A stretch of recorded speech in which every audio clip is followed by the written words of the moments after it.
अस्सलाम वालेकुम। ਸਿਆਣੇ ਕਹਿੰਦੇ ਵੀ ਗਊ ਨੂੰ ਤੇ ਪੁੱਤ ਨੂੰ ਖਵਾਇਆ ਬੇਬਰਾਨ ਨਹੀਂ ਜਾਂਦਾ।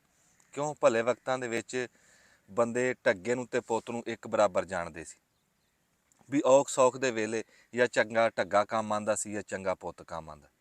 ਫਿਰ ਚੰਗਾ ਢੱਗਾ ਕਿਤੇ ਮੈਦਾਨਾਂ ਦੇ ਵਿੱਚ ਬੰਦੇ ਦਾ ਨਾਮ ਕੱਢ ਦਿੰਦਾ ਸੀ। ਇਦਾਂ ਹੀ ਚੰਗਾ ਪੁੱਤ ਚੰਗਾ ਖੇਡ ਕੇ ਨਾ ਉਹ ਵੀ ਮੈਦਾਨਾਂ 'ਚ ਨਾਮ ਕੱਢ ਦਿੰਦਾ। ਸਿਆਣੇ ਕਹਿੰਦੇ ਵੀ ਜਿਹਨਾਂ ਸਪੀਕਰਾਂ 'ਚ ਨਾਂ ਖੜਕੇ ਨਾ ਜਿਸ ਪੁੱਤ ਦਾ, ਇਹੋ ਜਿਹੇ ਪੁੱਤ ਮਾਵਾਂ ਘੱਟ ਜੰਮਦੀਆਂ। ਫਿਰ ਸਾਡੇ ਪੰਜਾਬ ਦੀ ਸਾਰਿਆਂ ਤੋਂ ਵੱਡੀ ਖੇਡ ਕਬੱਡੀ ਹੈ।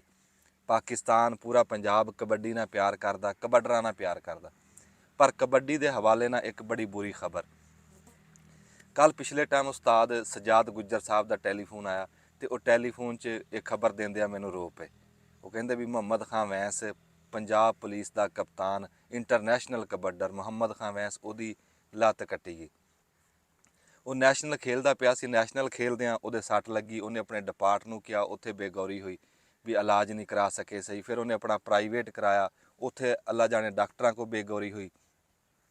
ਅਖੀਰ ਕੱਲ੍ਹ ਉਹਦੀ ਲੱਤ ਕੱਟਣੀ ਪਈ।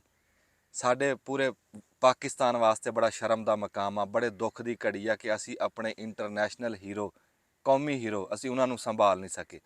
ਮੈਂ ਇਸ ਵੀਡੀਓ ਦੇ ਰਾਹੀਂ IG ਅਲੀ ਉਸਮਾਨ ਸਾਹਿਬ ਨੂੰ ਇਹ ਅਪੀਲ ਕਰੂੰਗਾ ਵੀ ਇਹਦੀ ਪੂਰੀ ਇਨਕੁਆਇਰੀ ਕਰਾਓ ਕਿ ਪੰਜਾਬ ਪੁਲਿਸ ਦਾ ਜਿਹੜਾ ਇਹ ਜਵਾਨ ਸੀ, ਇਹਦੇ ਨਾਲ ਇਹ ਹਾਦਸਾ ਕਿਵੇਂ ਪੇਸ਼ ਆਇਆ, ਕਿੱਥੇ ਬੇਗੌਰੀ ਹੋਈ, ਕਿਹਨਾਂ ਦੀ ਨਾਅਹਿਲੀ ਆ, ਕਿਸੇ ਨੇ ਕੋਈ ਜਾਣ ਬੁੱਝ ਕੇ ਤਾਂ ਇਹ ਕੰਮ ਨਹੀਂ ਕੀਤਾ। ਪੂਰੀ ਇਹਦੀ ਇਨਕੁਆਇਰੀ, ਪੂਰੀ ਤਹਿਕੀਕਾਤ ਹੋਣੀ ਚਾਹੀਦੀਆਂ। ਫਿਰ ਜਿਹੜਾ ਉਹ ਪ੍ਰਾਈਵੇਟ ਹਸਪਤਾਲ ਆ, ਉਸ ਹਸਪਤਾਲ ਦੀ ਪੂਰੀ ਜਾਣਕਾਰੀ ਹੋਣੀ ਚਾਹੀਦੀ। ਵਜ਼ੀਰ ਆਲਾ ਪੰਜਾਬ ਨੂੰ ਵੀ ਇਹ ਸਾਡੀ ਅਪੀਲ ਆ ਕਿ ਉਹ ਪੂਰੀ ਤਹਿਕੀਕਾਤ ਕਰਾਉਣ ਕਿ ਇਹ ਸਾਡਾ ਹੀਰੋ ਤੇ ਉੱਤੇ ਇਹ ਕਿਵੇਂ ਸਾਨਹਾ ਹੋਇਆ, ਵੀ ਐਡਾ ਜ਼ੁਲਮ ਕਿਉਂ ਕੀਤਾ ਕੌਮੀ ਹੀਰੋ ਤੇ, ਐਡੀ ਬੇਗੌਰੀ ਕਿਉਂ ਕੀਤੀ।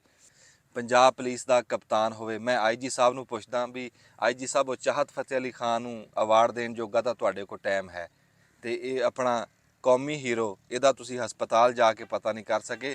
ਤੁਹਾਡੀ ਪੰਜਾਬ ਪੁਲਿਸ ਦਾ ਉਹ ਕਪਤਾਨ ਸੀ, ਤੁਹਾਡੇ ਕੋਲ ਇੰਨਾ ਟਾਈਮ ਨਹੀਂ ਹੈ। ਜਿਹੜੀ ਕੌਮ ਆਪਣੇ ਹੀਰੋ ਦੀ ਕਦਰ ਨਾ ਕਰੇ, ਕੌਮੀ ਹੀਰੋ ਦੀ ਕਦਰ ਨਾ ਕਰੇ, ਤੇ ਉਹ ਕੀ ਸਾਡਾ ਬਣੂਗਾ? ਅਸੀਂ ਆਪਣੇ ਨਸੀਬਾਂ ਤੇ ਮਾਤਮ ਹੀ ਕਰ ਸਕਦੇ। ਅਖੀਰ ਦੇ ਉੱਤੇ ਮੁਹੰਮਦ ਖਾਂ ਵੈਂਸ ਕਪਤਾਨ ਪੰਜਾਬ ਪੁਲਿਸ, ਅੱਲਾਹ ਤਾਲਾ ਤੁਹਾਨੂੰ ਹੌਸਲਾ ਦੇਵੇ, ਅੱਲਾਹ ਤਾਲਾ ਤੁਹਾਨੂੰ ਸਿਹਤ ਤੰਦਰੁਸਤੀ ਦੇਵੇ, ਲੰਬੀ ਜ਼ਿੰਦਗੀ ਦੇਵੇ। ਤੇ ਅਸੀਂ ਸਾਰੇ ਪੂਰਾ ਪੰਜਾਬ ਅਸੀਂ ਤੁਹਾਡੇ ਨਾਲ ਖਲੋਤੇ ਹਾਂ, ਤੇ ਅਸੀਂ ਇਨਸ਼ਾ ਅੱਲਾਹ ਤਾਲਾ ਦੁਆ ਕਰਦੇ ਹਾਂ ਕਿ ਤੁਹਾਡੇ ਨਾਲ ਇਨਸਾਫ ਹੋਵੇ। ਅੱਲਾਹ ਤਾਲਾ ਤੁਹਾਨੂੰ ਹਿੰਮਤ ਦੇਵੇ।